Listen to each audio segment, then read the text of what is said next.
These earbuds come with something that you rarely see, even on flagship earbuds, mind you, and they cost just 99 Singapore dollars, or approximately 74 US dollars.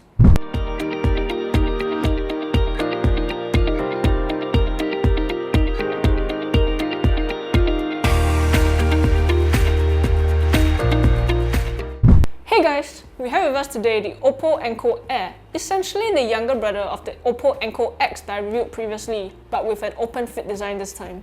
Before we get into the review, don't forget to hit that subscribe button and turn on notifications so you don't miss out on upcoming videos. Let's talk design. These have a pretty interesting look to the case. It's pretty standard matte white plastic on the bottom with a slight pearlescent sheen, but the top is a translucent plastic that lets you look into the case. It doesn't really serve any practical purpose, but it's an interesting design. Thankfully, the case comes with a USB-C charging port. Oppo has been pretty good so far with including USB-C on their charging cases, but there's always that sort of fear, that they might decide to go with micro USB to kind of keep the cost down. Not the case here, so that's good. As mentioned earlier, the earbuds are open fit, which means no silicone tips, no pressure on the inside of your ear, and they're just really comfortable to use even for prolonged periods of time. Weighing in at just under 4 grams per earbud, I was able to wear these for around 3 to 4 hours each time with no discomfort or fatigue. I do have to note here though that although Oppo does have a companion app called HeyMelody, when I was trying it out, the HeyMelody app actually couldn't find the Oppo Enco Air, and I reached out to the folks at Oppo and they mentioned that this was because the support for the Enco Air actually isn't coming to the app until around mid-July. So there is customization for touch controls, firmware updates, all of that in the app, but I couldn't try any of that out because, the app literally can't find these pair of earbuds. Anyway, touch controls are pretty simple. They're located on the stem of the earbuds themselves. Double tap on either side controls track skipping. Long press and hold on the left lowers music volume, and long press and hold on the right raises music volume. Triple tap pulls up the voice assistant, and unfortunately, right out of the box, there's no single tap for play or pause. There doesn't seem to be any wear detection out of the box either, so you do have to remember to pause your music manually. I'm not sure if this is a feature that can be enabled in the app, but again, I don't have access to customize these in the app, so I can't be sure. The touch controls can be a bit finicky though, because it's a stem design, right? And we have to tap pretty much near the top of the stem, and the taps don't register if you're tapping a bit too low. So you kind of have to press in the exact spot, and I did find myself using a bit more force than usual to kind of make sure that the taps register. I do think that stem earbuds should actually use a press control system, kind of like how the AirPods Pro do, because it's just much easier to control your earbuds that way as compared to trying to tap a specific spot on a really thin stem.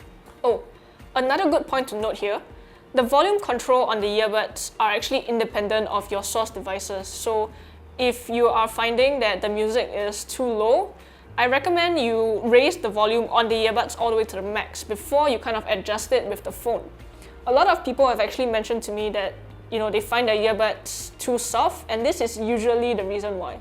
Oppo claims that these are the world's first true wireless earbud to receive the high-performance, low-latency certificate for true wireless earbuds from TÜV Rheinland. And I didn't experience too much of any audio lag when I was playing games on my phone, so I guess that's pretty good. There's Bluetooth 5.2 on this, which is pretty nice. A lot of flagship earbuds nowadays are actually still using Bluetooth 5.0, like the Bowers & Wilkins PI7 and the Diviale Gemini earbuds. And those cost like $200, $300, $400. So to see Bluetooth 5.2 on a pair of earbuds under $100, it's pretty good. There's SBC and AAC codec support on these, but it's a bit of a shame that Oppo has decided not to include their LDHC codec here. You get 4 hours of battery life in the earbuds, which is actually a bit on the low end, but you do get 5 charges in the case for a total of 24 hours. There is fast charging though, so if you plug the case and the earbuds into charge, you do get around 8 hours of playback time with just 10 minutes of charging. No wireless charging here, but I really didn't expect it in a pair of earbuds under $100 anyway. There is IPX4 water resistance, so if you're planning on using these for some exercise, jogging, stuff like that, they'll be fine. And for me, these actually sit pretty securely in the ear, so if you're just using these for exercise that isn't too vigorous, they should be fine. One thing that really shocked me about these is the microphone performance.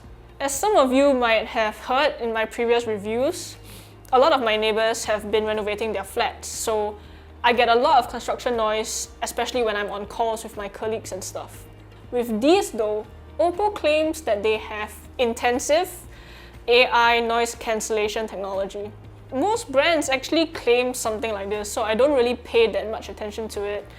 But when I was on call with my colleagues one day using these, I actually asked them if they could hear the construction noise. Nope. At most, they could just hear a low rumbling at times when the construction noise was really loud, but for the most part, they couldn't really hear it at all in the background, which was actually much better than other earbuds that I've tested recently. Granted, I haven't really tried these out like walking alongside a busy road or inside a noisy cafe because COVID, but just based off the performance with construction noise alone, I'm actually really impressed.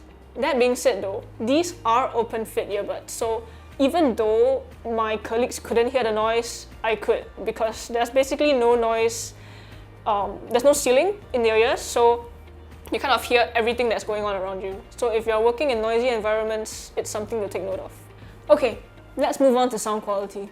You do have to keep in mind that with open fit design, the bass will be compromised to some extent. You need a good seal to get really impactful thumpy bass, and it's just really not all that possible to do that with open fit earbuds.